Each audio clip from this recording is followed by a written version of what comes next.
Batman Revenge of the Joker is a 1990s platforming video game for the Sega Genesis.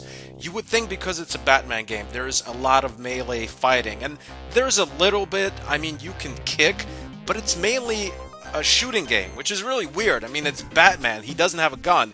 It's just that his projectile weapons, his boomerangs, they're like on turbo mode, and he basically shoots them like an automatic rifle. It's completely insane. And he picks up different types of boomerangs throughout the game. This game is definitely not sticking with that whole Batman is not killing people, because the amount of boomerangs he shoots will pretty much kill anything, unless they are like marshmallow tipped or something. There's a version of this game for the Nintendo, I believe it was called Return of the Joker. It's very identical, except of course the graphics are a lot worse. That's actually one of the great things about this game.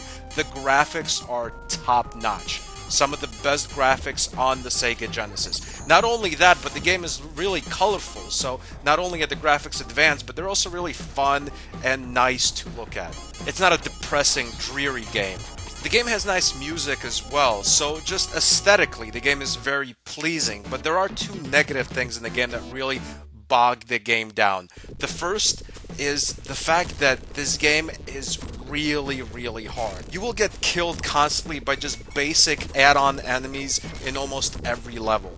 And the powerful enemies, well, forget about it. You have to have the perfect strategy to defeat them. It's not just because enemies hit hard and they're constantly trying to hit you. It's also because Batman is pretty big on the screen, so it's also easy to hit him. He's just a big target. Also, the second negative thing in the game is Batman controls really stiffly. What I love about Arkham City, Arkham Asylum, is that Batman moves like Batman. He's like a cat.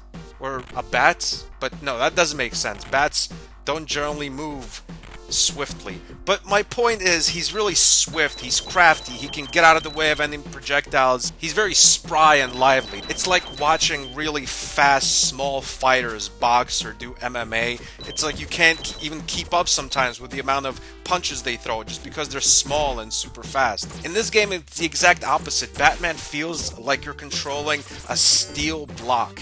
And that's another thing that makes the difficulty harder, because on top of the fact that he's big and the enemies are hard, he also moves like he just got out of bed. And the negatives of this game kind of outweigh the positives, unfortunately, which is a shame, because the game looks great. If they worked on the controls a little bit, it would have been a very good game. As far as I remember, the NES version of this game is actually better in terms of controls, believe it or not. An example of a really good game for the Sega Genesis would be The Adventures of Batman and Robin. It's in fact one of my favorite games of all time, period. And Batman, and also you can play as Robin in that game, they move spryly. They're fast, they're quick to react, they can shoot, they can do melee attacks. It's just a joy to play. This game, not so much. It gets an official Stan Birdman rating of a 5.9 out of 10. Thanks for watching. Goodbye, my friends.